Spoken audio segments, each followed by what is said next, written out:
वैसे तो इसमें कोई शक नहीं कि राफेल दुनिया के सबसे घातक विमानों में से एक है, मगर जिस दिन से राफेल भारत पहुंचा है, चीन राफेल को बदनाम करने और नीचा दिखाने के लिए लगातार झूठी खबरों का माया जाल बिछा रहा है।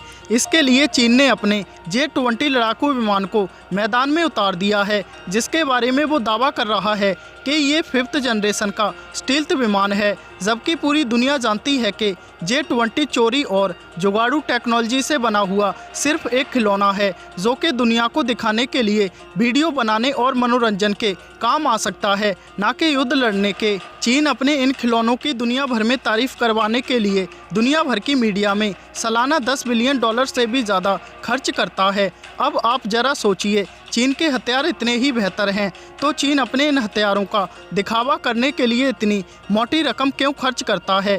अब एक बार फिर चीन की नकली और जुगाड़ू टेक्नोलॉजी से बने खिलौनों की पोल खुल गई है। दरअसल भारतीय वायुसेना के पूर्व air chief marshal BS Dhanoa ने शुक्रवार को चीन के उस दावे की पोल खोल दी जिसमें उसने कहा है कि उसके J-20 लड़ाकू विमान राफेल से बेहतर हैं। चीन की कम्युनिस्ट पार्टी के मुखपत्र ग्लोबल टाइम्स ने एक एक्सपर्ट के हवाले से कहा है कि राफेल सुखोई 30 MKI जेट से बेहतर जरूर है, लेकिन J-20 के सामने नहीं टिकता। कम्युनिस्ट पार्टी की प्रोपेगेंडा वेबसाइट ने एक कथित मिलिट्री एक्सपर्ट झांग शूफेंग के हवाले से कहा, ये केवल एक चौथाई जनरेशन एडवांस है और गुणवत्ता के मामले में इसमें अधिक बदलाव नहीं है। वेबसाइट ने एक अनाम एक्सपर्ट के हवाले से कहा कि राफेल केवल 3rd+ जनरेशन का फाइटर जेट है और J-20 के सामने उसकी नहीं चलेगी। राफेल को 4.5 जनरेशन का फाइटर जेट बताने वाले चीन की पोल भारत के पूर्व चीफ BS धनोआ ने 2 साधारण सवालों के जरिए खोलकर रख दी। धनोआ ने पूछा, यदि J-20 वास्तव में 5वीं पीढ़ी का फाइटर जेट है तो इस पर कनार्ड्स क्यों हैं, जबकि अमेरिका के 5वीं पीढ़ी के लड़ाकू विमानों F-22, F-35 और रूस के 5वीं पीढ़ी के Su-57 में ये नहीं हैं।